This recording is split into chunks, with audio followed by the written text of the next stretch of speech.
Cama kwintokozane bana bahle, cama kwintokozane ndiyathemba niyaphila. Kamnandi siphila kwilizwe loba into siyibona ngamehlo. Yonke into siyibona ngamehlo, yonke. Kodwa into ke ngoseyishiyeke nathi uba siyalungisa okanye asilungisi. Siyazenza eza corrections na okanye asizenzi. Kodwa uba asizenzi eza corrections, sisaqhubeka nokuthabatha impilo yoba kudibana iintlanga ezithile, kudibana iintlanga ngeentlanga kuzaleka abantwana. Abantu abatsha baseza bazimpangambanga.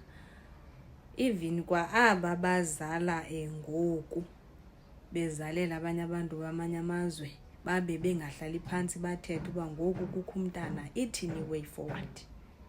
Sithetha apha ngabantu, umzekelo omnye mhlawumbi kukho le tsufu emtshupsayo ekuzawutyhola umeza ngayo, abe laa mntu efuna ukulungiselelwa ngokohlanga lwakhe, abe efuna ukulungiswa ngokwendlela uhlanga lwakhe okanye uhlanga olusegazini lakhe oluthi lwenze ngalo. Ndifuna umntu aze akajonge ngoku alaqazi uba apha efemelini yam mna ngoba nabantu endakhe nditsho ndithi hayi abangobantu abagqibeleleyo, kukhona nje okuncinci okushotayo kufuneka kulungisiwe, kutsho kulungiswe. Bakhona abantu abafuna ukulungiswa batsho babe ngabantu, kodwa ke ngoku okwakulungiswa kufuna thina ke ngoku uba siyeke uba kwi-denial. Kufuna thina ke ngoku ukuba ezaa zinto zazisekiwe kudala, aba bantu babephila ngelaa xesha besenzela bona, siyazi uba ngoku kweli xesha lethu azisasisebenzeli thina. Sibe nako ukuyibhreyikha laa system esakhula phantsi kwayo ibingasisebenzeli. Injalo. Iyafuneka uba once kubekho umntu okanye kuphume umntu okanye kuzaleke umntu, kubekho i-way forward. Kudityanwe phaa kuthethwe uba okay, hayi ubani ke uzelwe efemelini ethile kodwa apha kutshatwanga.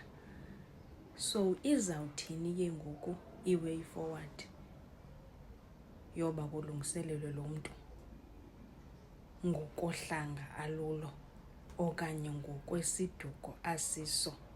Macala omabini singajonganga kwicala elinye.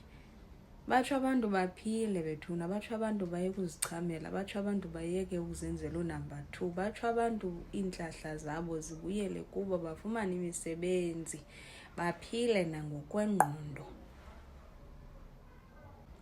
Kodwa ke ngoku yonke laa nto ixhomekeke ekubeni ukuzaleka kwalo mntu kuhamba kanjani. Imvelaphi yabubamba ubomi buthi ibubambe umntu abangangena ngapha, abangangena ngapha, tshintsha amagqirha, tshintsha abathandazi. But ibintu ihleli sithi imvelaphi yam ithini.